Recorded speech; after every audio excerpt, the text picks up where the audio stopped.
Bienvenidos al Pulso Semanal de Mercado, un espacio dirigido por el equipo de estudios económicos y de mercado de Aval Asset Management, donde analizamos lo más relevante que ocurrió en la última semana a nivel internacional y local, y los datos clave que marcarán la semana que comienza.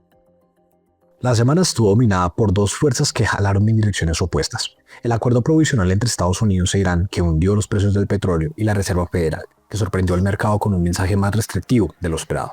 En el frente del petróleo, el lunes arrancó con el Brent cayendo cerca de 8% frente al cierre de la semana anterior, luego de que Estados Unidos e Irán alcanzaran un acuerdo provisional de alto el fuego. El crudo llegó a cotizarse por debajo de los $80 por barril. La firma del acuerdo de paz en Suiza y la reapertura gradual del estrecho de Hormuz, por donde transita cerca del 20% del petróleo mundial, abrieron la puerta a una normalización de la oferta energética global en las próximas semanas. Pero el gran evento de la semana fue la Reserva Federal. En su primera reunión bajo el nuevo presidente Kevin Warsh, la Fed mantuvo su tasa sin cambios en 3,75%, pero revisó al alza toda su senda futura de tasas. El mensaje fue claro: ahora la entidad prevé subir tasas en 2026, cuando antes esperaba recortarlas. El consumo en Estados Unidos sigue sorprendiendo. Las ventas minoristas de mayo crecieron 0,9% en el mes, por debajo de lo esperado, y esa solidez le da a la Fed argumentos para seguir siendo cautelosa. El dólar sorprendió y respondió fortaleciéndose a nivel global. En Colombia, el peso colombiano se consolidó como la moneda emergente de mejor desempeño en el mundo, tocando niveles de 3.421 pesos por dólar,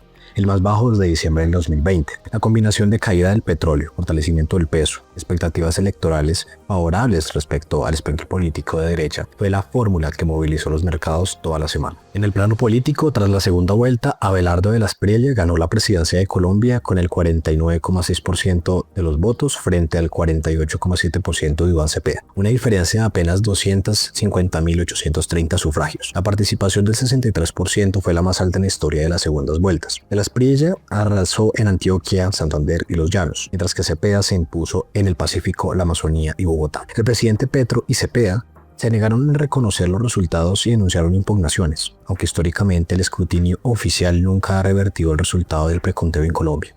De confirmarse, este triunfo marca el fin del primer gobierno de izquierda del país, consolidando el avance de una nueva derecha radical, alineada con Trump, Bukele y Milei, que promete mano dura en seguridad y reducción del Estado. En el plano económico, el indicador de seguimiento a la economía del DANE reveló que la actividad económica de Colombia creció 3,34% en abril del 2026, frente al mismo mes del año anterior.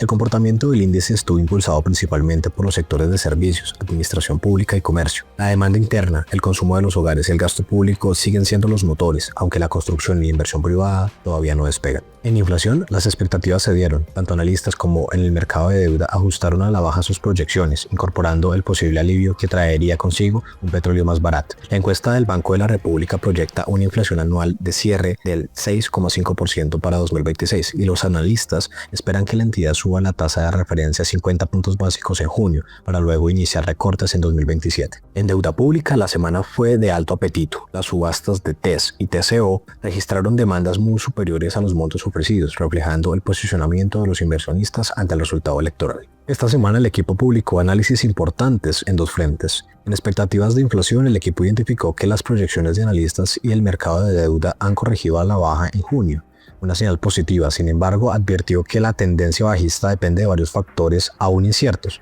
la intensidad del fenómeno del Niño, el comportamiento de los arriendos, el orden público postelectoral y la definición del salario mínimo para el 2027. En mercados globales, el análisis del mercado global colombiano destacó que mayo fue un mes de avances importantes para las bolsas internacionales. El S&P 500 subió más de 5% y el Nasdaq casi 8,5%. Aunque la apreciación del peso fue cercana del 9,5% en lo corrido del año, redujo parte de esos retornos para el inversionista colombiano. En deuda, el monitor semanal señaló que un acuerdo definitivo con Irán y precios de energía más bajos podrían llevar a la Fed a adoptar una postura mucho más neutral hacia finales del año, abriendo espacio para recortes graduales para el 2027. De cara a los hechos relevantes que se vienen para esta semana, el martes se publican los índices PMI de junio en Estados Unidos y Europa, termómetros de la actividad económica en manufactura y servicios.